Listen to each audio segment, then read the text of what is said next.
I saw 4 in the mezzanine. Yeah, I had 3 in the front row. 7 females at a Rush concert. Must be some kind of a world record. Hey, is that my sandwich? Sid, I told you not to eat Mr. Peart's sandwich. It's just Peart. You sure that it's not Peart? I think he would know. Are you sure? Because we're pretty big fans. Chill, man. Chill, man. The whole moving things, right? And then with when you were playing the drums, is that hard? Yes, it's hard. Is this a fake or what?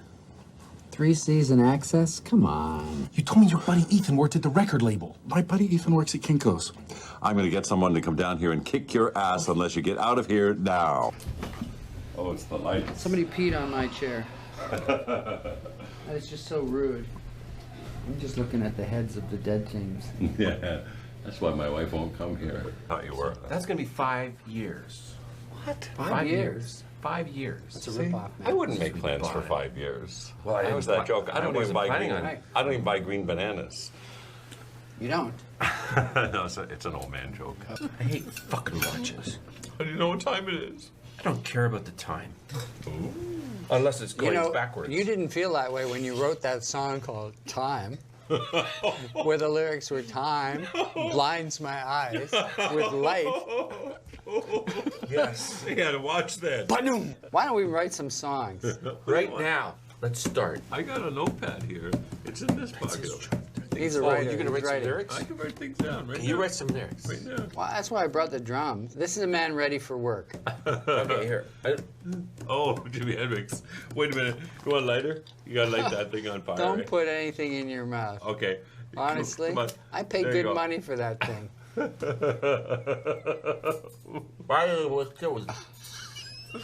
The rhythm stuck in my head. I said, guys, let's, So then thematically we said, well, let's use that airport, so much a part of our lives in those days and after. Let's use that as a metaphor in a sense. And again, in a playful way. There was no sense, okay, this part is this part and all that. But there is the sense of bustling and coming and going and the grand emotion of that middle section of what airports can be. The airport giveth, the airport taketh away, which is Rick Derringer's song at the time. In our lives, airports were rich with symbolism, departures and comings and goings, and departures and arrivals, separations and meetings.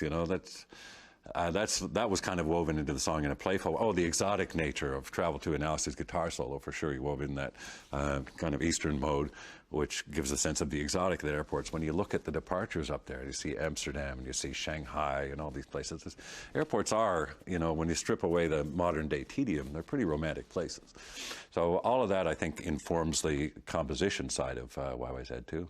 As we go track by track on Moving Pictures, then what's the first song that was done? See, that kind of history hasn't been captured, but I kind of think it was maybe Limelight or Red Barchetta, YYZ. I know Tom Sawyer came later because we'd been touring a lot with Max Webster, another Toronto band at that time. Did Pi Dubois help with that? And Pi Dubois, as a lyricist, he and I got along. He gave me so many great books. Big pile of books by John Barth, a big pile of books by Lawrence Durrell, and all this great reading that he turned me on to, for one thing, in the years when I was trying to find a life in touring, because I didn't find it much of a life. And at first, a reading hermit became my first evolution of that, and then later bicyclist and motorcyclist. But Pi had a strange way of writing in these exercise books that were just laden with this street, edgy kind of lyricism imagery, and he worked part-time in an insane asylum, and he had a lot of different influences than I did, and they were kind of formless, but I'm good at imposing form, so it made it a great combination where I could extrapolate really good passages for him and give them shape into a song, and then pass them over to Geddy, who could make them singable, and it affected us in a way musically too. I have to think the first time that we collaborated with Pi like that, it gave a certain edge to the music and a certain Max Webster influence in a way too that pushed us a different way. And one of the tricks we were already using then that we still do is we make up other bands. Okay, today we're not Rush, we're the Fabulous Men. That was our new age band. Yeah. Or we have an ongoing edgy kind of rockabilly band called Rockin' F. Yeah. So when we want to bring out a different persona, we say, okay, make this part Rockin' F. That's something we still use. And like not to jump ahead too much, but the song Vital Signs on this, that was definitely the Fabulous Men. For sure. And they're simple. For the listener's sake, this is something something I learned in writing too, and this song is a great example. First, what does the listener need to know? And they teach you that in writing class. What does the reader need to know? So I state a rhythm as strongly as I can, whether it's a straightforward backbeat 4 like Tom Sawyer is, or something more complicated. When I first state that, I try to make it as clear as I can for the listener. Occasionally trick them on purpose, the turnaround things that you do deliberately because they're fun for musician and listener. But for the most part, like in prose, I have to decide what the reader needs to know first to get the picture I'm trying to send. Drumming exactly the same. Here's the rhythm, and now here's all the ways I'm going to play with it. But first I want to state it clearly, and this song is a perfect example of laying it down. Limelight, let's talk about Limelight. A lot's made about that because a lot was then made about your relationship with your fans when they heard that song. So tell me what it was like making that song. Yeah, it was just my attempt really to explain how it felt. You know, that's really how it was. And I tried to explain that introverts do not understand, or extroverts do not understand introverts. The idea of being shy to them is some kind of poison. And if you think back to school days, I read a quote recently that all of us are the people that high school made us. Yeah. Okay, and if shy people in high school, I remember they're stuck up. They're conceited. They think they're better, you know, just for being shy. So that persists, and if you are that way in a public field, unfortunately, it's a huge disadvantage, but it just made me uncomfortable and embarrassed, and I just tried to explain. And I can't tell you how many younger musicians, authors and athletes and actors have come up to me in life and said what that song came to mean. Suddenly they understood, I can't pretend a stranger is a long-awaited friend. Michael Chabon, the author, just said that to me recently when he had a book signing, and with all this expectation of people thinking they know him and his work so well, and he doesn't know them at all. You know, it's a real disadvantage. And there's an old English expression when somebody calls your name, say, hey, George, you have me at a disadvantage. And it is. I don't know you, you know. So anyway, I was just trying it in a really neutral sort of way and hopefully a poetic sort of way, just to explain how it felt and what mattered. You know, really what mattered to us was always the music. It was to be, not to seem. When people talk about boredom, for example, I can honestly say I've never been bored for a second in my life, but I've always found another way not to be. And like if I have to go to a medical appointment, something like I bring a book with me, so that waiting is not going to be a hardship. But the early days of touring, when all that dead time was hanging on me, reading, portable, useful, you know, nurturing, all that stuff. So I think I combat. You learn to adapt to your own personality, and the extremes do come in there too. Yeah, I wanted to read every book ever written. Drumming wise, my determination was more important than talent early on. I think for most things you do have to have a bit of a knack, but I had to work so hard to learn so many things, but I was relentless in terms of determination. And with traveling, when I've got a day, I'm tempted by what's the most excellent thing I can do, which might be way too far, way too long, but I'm going to go for that because it's the most excellent thing I can do. And with writing, it just seems unstinting in the same way, because I just kind of know when I've done my best on it, and maybe an editor can help make it better, and maybe somebody else could have written it better, but I have a good built-in sense of this is the best I can do. The early records that the three of us made together, we were experimenting. We were learning how to play our instruments. We were learning how to write songs. We were learning how to arrange, especially through, say, Farewell to King's Hemispheres. We were learning so much about arrangement and orchestration in the sense of a three-piece rock band. And all of that gathered together, and then by, say, like Moving Pictures 1980, so we've been together 6 years by that time, and then we gelled, and all of those studies, all those courses of study that we went through together with pure innocence and pure enthusiasm, suddenly they became a unified approach that Moving Pictures and from then on carried for us. And then as that time, even from that time, yeah, we continued to experiment absolutely with different kinds of songs, different kind of arrangements, orchestrations of all kinds, different producers. There's another good example. You can get comfortable working with the same producer, and some people do their whole career, but we always felt we wanted a new brains to pick and new criticisms, new enthusiasms, just new opinions, even. The expectations change. Yeah, facile. You know, too many syllables? Facile. Facile ball. Yeah. I've heard that. But really, you know, human nature or human potential doesn't change that fast. But the expectations do, and monitors by which we measure ourselves to, I think, too. So sometimes people look up to heroes and they want to be better and they want to be smarter, and they'll watch something that's maybe too smart for them, hoping that they'll get something from it and elevate themselves. Whereas if you watch something that's dumber than you are, it's no threat. In fact, it's an affirmation. It's saying, well, Beavis and Butthead are so stupid, I'm not that stupid. Right. You know, and people do affirm themselves with negative stereotypes.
possible worlds, all for the best, or some bizarre test.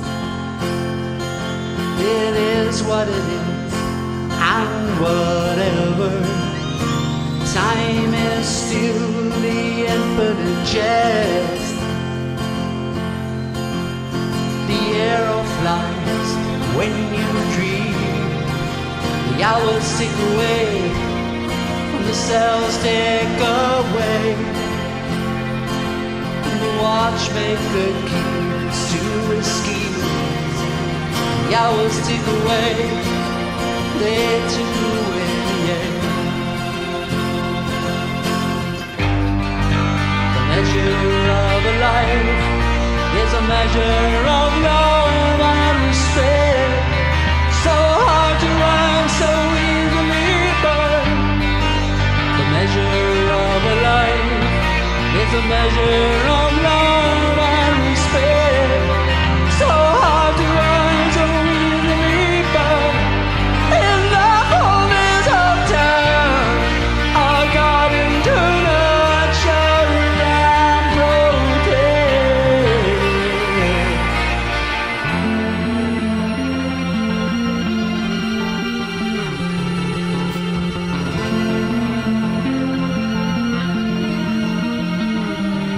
In the rise and set of the sun, till the stars go spinning, spinning round the night. Oh, it is what it is, and forever. Each moment memory is light. The arrow flies while you breathe.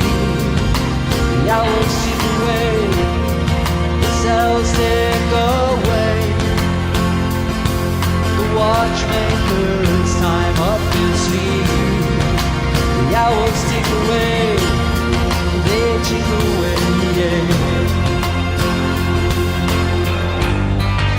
The measure of a life is a measure of love and respect. So hard to run, so easily burned. In the fullness of time, our garden to nurture and protect. Treasure of a life is a measure of love and respect. The way you live, the gifts out you give. In the fullness of time, it's the only return that you expect.